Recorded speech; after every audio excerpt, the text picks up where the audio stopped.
السلام علیکم ورحمۃ اللہ۔ ترجمہ تفسیر القرآن الکریم، سبق نمبر 332، الانفال، آیت 47 تا 49، پارہ نمبر 10۔ اعوذ باللہ من الشیطان الرجیم۔ وَلَا تَكُونُوا كَالَّذِينَ خَرَجُوا مِن دِيَارِهِمْ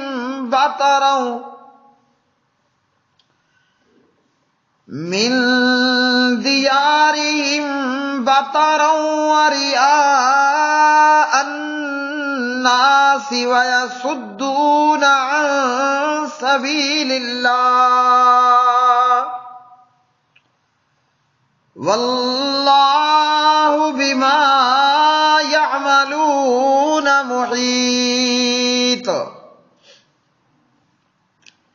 وَإِذْ زَيَّنَ لَهُمُ الشَّيْطَانُ أَعْمَالَهُمْ قَالَ لَا غَالِبَ لَكُمُ الْيَوْمَ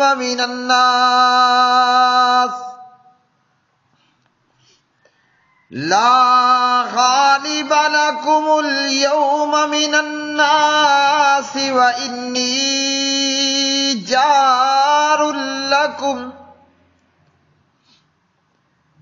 فلما تراءت الفئتان نكص على عقبيه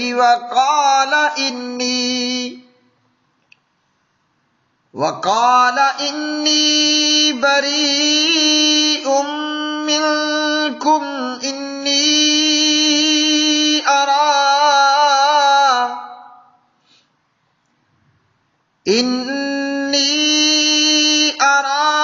ما لا ترون إني أخاف الله واللہ شدید العقاب۔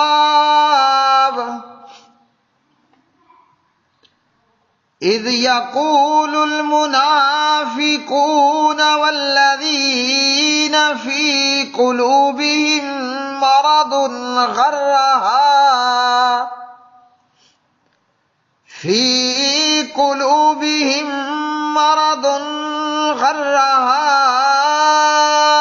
هؤلاء دینهم ومن يتوکل علی اللہ فإن اللہ عزیز حکیم۔ اور ان لوگوں کی طرح نہ ہو جاؤ جو اپنے گھروں سے اکڑاتے ہوئے اور لوگوں کو دکھاوا کرتے ہوئے نکلے، اور وہ اللہ تعالیٰ کے راستے سے روکتے تھے، اور اللہ تعالیٰ اس کا جو وہ کر رہے تھے احاطہ کرنے والا تھا۔ اور جب شیطان نے ان کے لیے ان کے اعمال خوش نما بنا دیے اور کہا آج تم پر لوگوں میں سے کوئی غالب آنے والا نہیں، اور یقیناً میں تمہارا حمایتی ہوں، پھر جب دونوں جماعتوں نے ایک دوسرے کو دیکھا تو وہ اپنی ایڑیوں پر واپس پلٹا اور اس نے کہا بے شک میں تم سے بری ہوں، بے شک میں وہ دیکھ رہا ہوں جو تم نہیں دیکھ رہے، بے شک میں اللہ تعالیٰ سے ڈرتا ہوں اور اللہ تعالیٰ بہت سخت عذاب والا ہے۔ جب منافقین اور وہ لوگ جن کے دلوں میں ایک بیماری تھی کہہ رہے تھے ان لوگوں کو ان کے دین نے دھوکہ دیا ہے، اور جو اللہ تعالیٰ پر بھروسہ کرے تو بے شک اللہ تعالیٰ سب پر غالب کمال حکمت والا ہے۔ وَلَا تَكُونُوا، اور نہ ہو تم، کالذین، ان لوگوں کی مانند جو خرجوا، نکلے، من دیارہم، اپنے گھروں سے، بطرًا، اکڑاتے اتراتے ہوئے، ورئاء الناس، اور لوگوں کو دکھانے کے لیے، ویصدون، اور وہ روکتے تھے، عن سبیل اللہ، اللہ تعالیٰ کی راہ سے، واللہ، اور اللہ تعالیٰ، بما، ان کو جو یعملون، وہ عمل کرتے ہیں، محیط، گھیرنے والا ہے۔ وَإِذْ، اور جب، زینا، خوبصورت کر دیے، لہم، ان کے لیے، الشیطان، شیطان نے، اعمالہم، ان کے عمل، وقالا، اور کہا، لا غالبا، نہیں کوئی غالب آنے والا، لکم، تم پر، الیوم، آج کے دن، من الناس، لوگوں میں سے، وَإِنِّي، اور بے شک میں، جارٌ، حمایتی ہوں، لکم، تمہارا، فلما، پھر جب، تراءت، آمنے سامنے ہوئیں، الفئتان، دونوں جماعتیں، ناکسا، تو وہ پھر گیا، علی عقبیہ، اپنی ایڑیوں پر، وقالا، اور اس نے کہا، انی، بے شک میں، بریئن، بیزار ہوں، منکم، تم سے، انی، تحقیق میں، ارا، دیکھتا ہوں، ما، جو، لا ترون، نہیں تم دیکھتے، انی، بے شک میں، اخاف اللہ، ڈرتا ہوں اللہ تعالیٰ سے، واللہ، اور اللہ تعالیٰ، شدید العقاب، انتہائی سخت سزا دینے والا ہے۔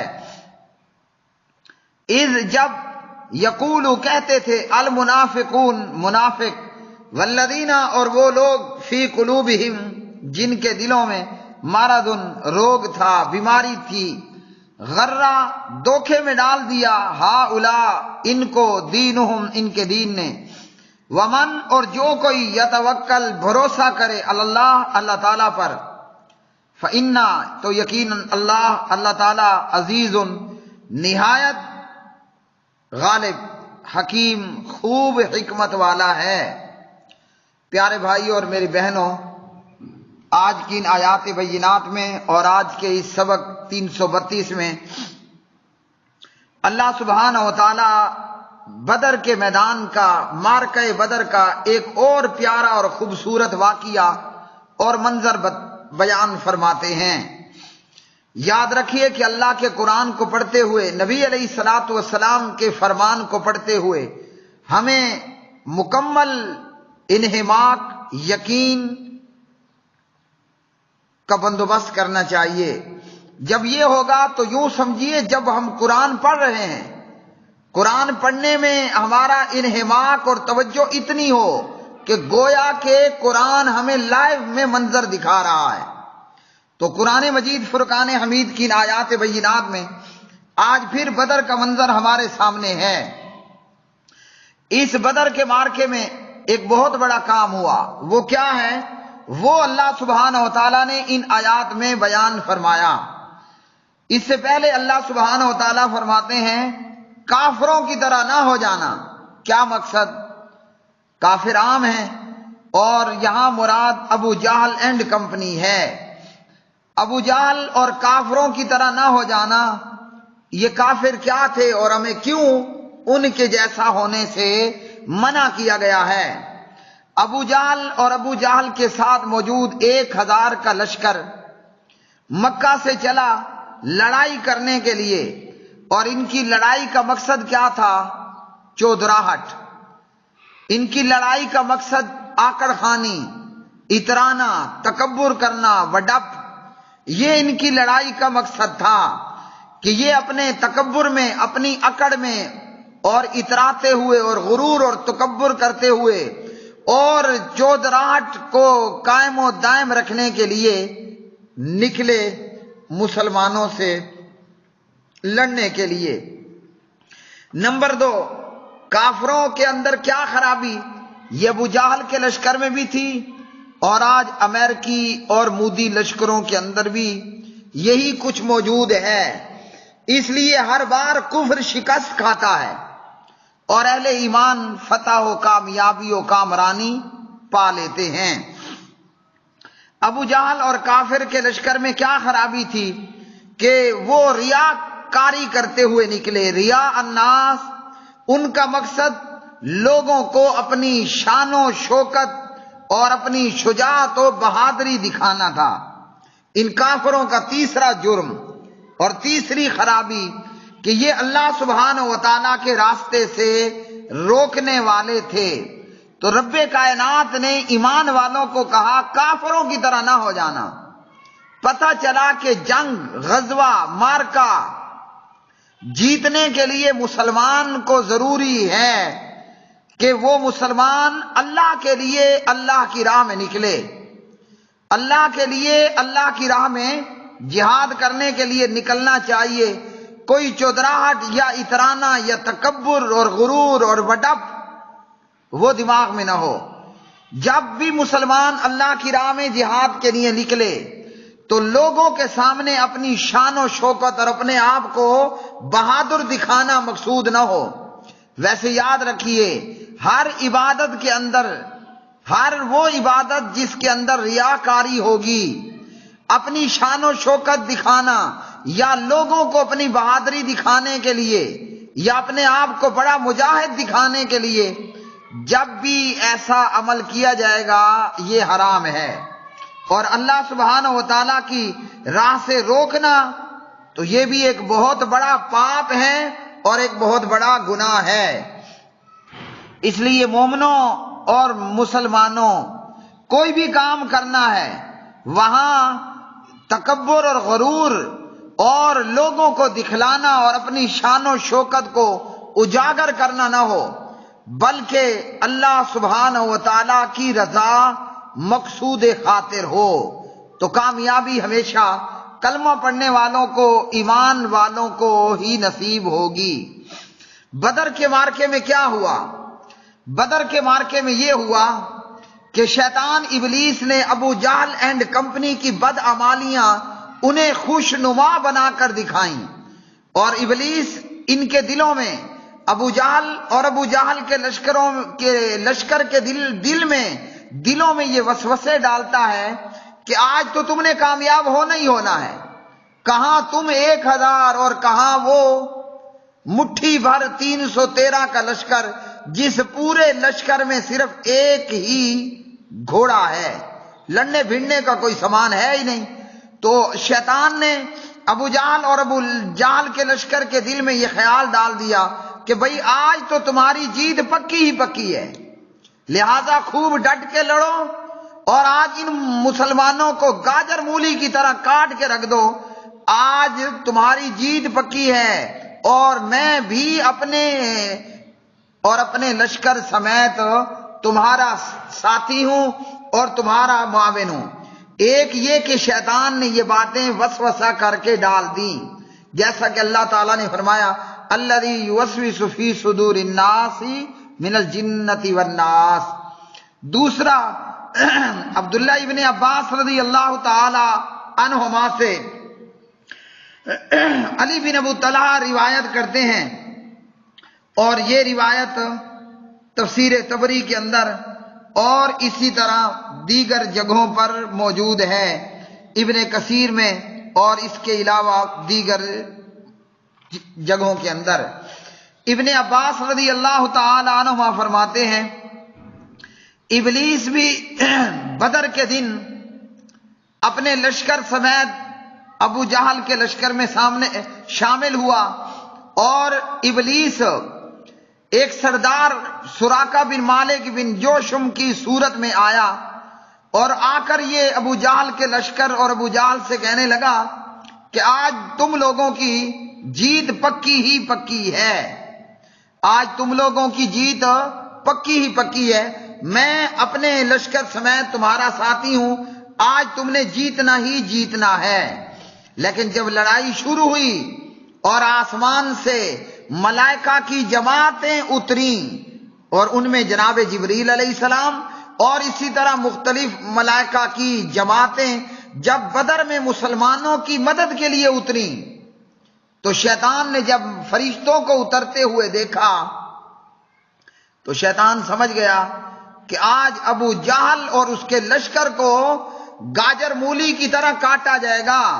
اس لیے ابلیس شیطان ملائکہ کو اترتے دیکھ کر اپنی ایڑیوں کے بل پھر گیا، پیٹھ پھیری اور دوڑ پڑا۔ کیوں کہ جب ملائکہ اترے اس وقت ابلیس ایک ابو جہل کے لشکری کے ہاتھ میں اپنا ہاتھ دیے ہوئے تھا، اور جب جناب جبریل علیہ الصلوۃ والسلام کو اترتے ہوئے دیکھا، اپنا ہاتھ اس مشرک کے ہاتھ سے چھڑایا، دم دبا کر بھاگا اور کہنے لگا کہ میں وہ دیکھ رہا ہوں جو تم نہیں دیکھ رہے۔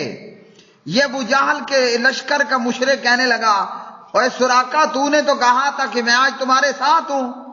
ابلیس نے کہا، وڑ گیا تمہارے ساتھ ہونا، میں وہ دیکھ رہا ہوں جو تم نہیں دیکھ رہے۔ اور یوں ابلیس اپنے لو لشکر سمیت ابو جہل کے لشکر کو تنہا چھوڑتے ہوئے بھاگ پڑا، پیٹھ پھیر کے بھاگا۔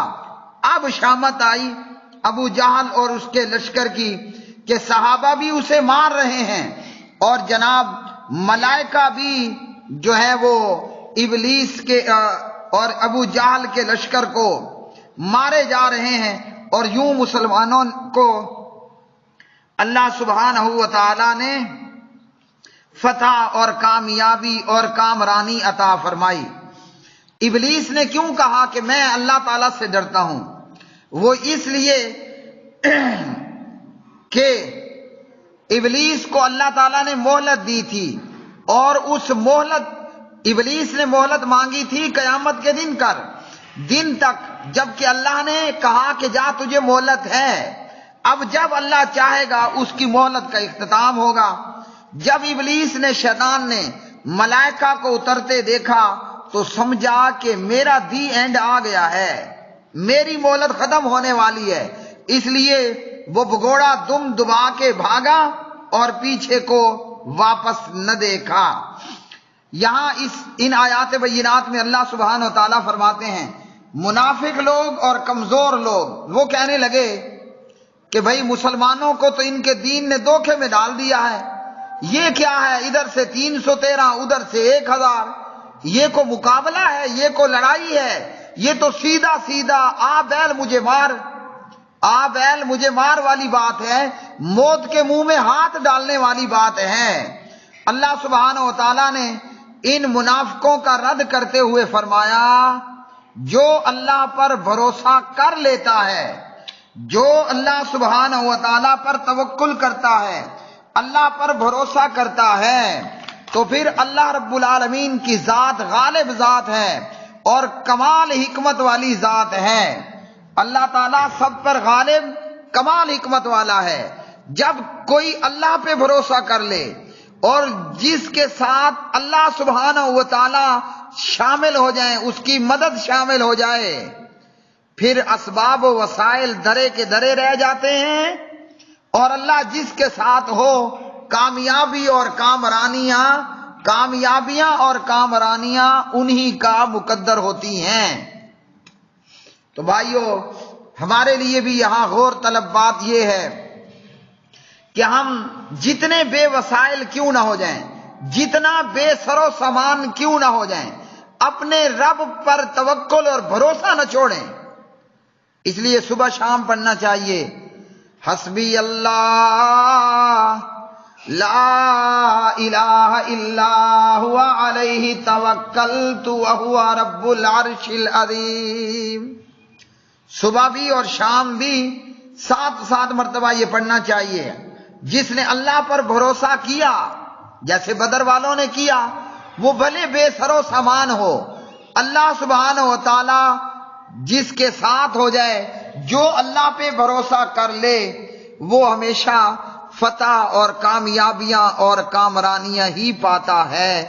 اللہ تعالیٰ سے دعا ہے کہ رب العالمین جو وسائل ہمیں دے، ان وسائل کو اختیار کر لینے کے بعد اللہ تعالیٰ ہمیں اپنی ذات پر بھروسہ کرنے کی توفیق عطا فرمائے، اور پاک پروردگار ہمیشہ شیطان، ابلیس اور اس کے لشکر کے مقابلے میں ہماری مدد فرمائے۔ وآخر دعوانا الحمدللہ رب العالمین۔